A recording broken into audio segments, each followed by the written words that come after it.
Paint അടിയും പാട്ടൊക്കെ പെണ്ണുങ്ങൾക്ക് വലിയ ഇഷ്ടം.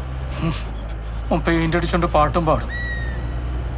വീടിനകത്ത് ഭിത്തിയിലടിക്കാൻ വീടിന്റെ അകത്തും കയറൂലേ? പേടിക്കണ്ട, ഉമ്മ ഉണ്ടല്ലോ. ഉമ്മെങ്ങാനും കുളിക്കാൻ കയറിയാലോ? രണ്ടും മുറിന്റെ അകത്ത് ഒറ്റക്കാവൂലേ?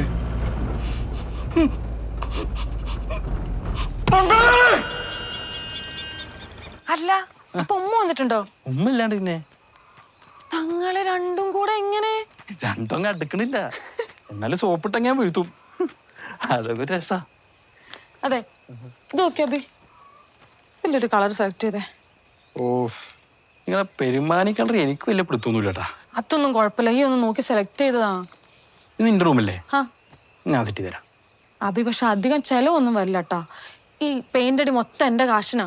ഓഹ്, ഇതിന് മാത്രം ആശ കൊടുന്നാടേ. ആടും കോഴിയൊക്കെ ഉണ്ടടാ. അല്ല, നിന്റെ കല്യാണൊക്കെ എന്തായി? കല്യാണോ? ആ. എന്റെയോ? ഒന്ന് പോടുന്നു. എന്താടാ, കല്യാണം കഴിക്കേ. പക്ഷെ പെരുമാനി തന്നെ മതി കേട്ടാ. അതെ, വീടൊന്ന് കുടുംബാവട്ടെ, എന്നിട്ട് മതി കല്യാണവും മേളവും ഒക്കെ. എന്നാലും എന്റെ കല്യാണത്തിന് പെയിന്റ് അടിക്കാൻ നീയേ.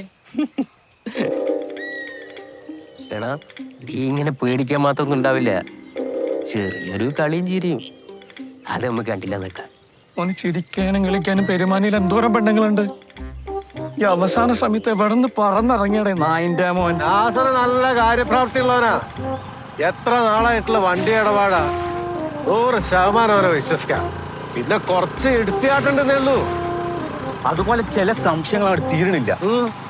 ഒരു കണക്കിന് എല്ലാം തന്നെ ഞാനാടാ ഈ ലോകത്തുള്ളത്. ഇന്നത്തെ കാലത്ത് കല്ലുകുടിയോ വീഡിയോ ഇല്ലാത്ത ചെക്കന്മാരെ കണ്ടുകിട്ടുണ്ടോ? പോരാത്തതിന് വായി 4 സ്വർണ്ണ പല്ലു.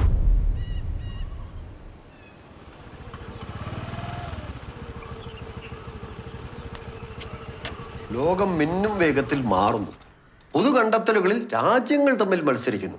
പക്ഷേ ഇവിടെ മനുഷ്യർ പുരാതന യുഗത്തിലേക്ക് ഊളിയിടുകയല്ലേ എന്നൊരു ചോദ്യം ഞാൻ ഉന്നയിക്കുകയാണ്. അപ്പറഞ്ഞത് കൃത്യം. വിളിയൊക്കെ കഴിഞ്ഞോടാ? ഞാൻ ഇവിടെ തുടങ്ങിയിട്ടേ ഉള്ളൂ. മുജീബേ, ഭക്ഷണ കാര്യങ്ങളൊക്കെ? പെരുമാനിയിലെ പത്തിരിയും ആട്ടിറച്ചി വരട്ടിയതും പറയുമ്പത്തിന്റെ നാവിലിങ്ങനെ വെള്ളം പോറുന്നു. അത് ഭയങ്കര ഫേമസ് അല്ലേ? നമ്മളെ അത് പറഞ്ഞപ്പോഴാ മുക്കറി ഇറച്ചി ഏൽപ്പിച്ചിട്ടില്ലട്ടോ. തിരിച്ചു പോണ വഴിക്ക് ഓർമ്മിക്കണേ. ഈ കല്യാണം അലമ്പാക്കുവോ? മാംസം നമുക്ക് ഇവിടെ ഏൽപ്പിക്കാമല്ലോ. ഞാൻ പറഞ്ഞാൽ കബീർ നല്ല ഒന്നാന്തര മാംസം ഇവിടെ കൊണ്ടുവരും. അതും തുക കുറച്ച്. ഞാൻ സംസാരിക്കാം കബീറിനോട്. എന്തിന്? അത് ഇവര് പെരുമാനിയിൽ ഏൽപ്പിച്ചോളൂല്ലേ? പാത്തു, എന്തിനാ ഇങ്ങനെ എല്ലാ കാര്യത്തിലൊക്കെ ഇടപെടുന്നത്?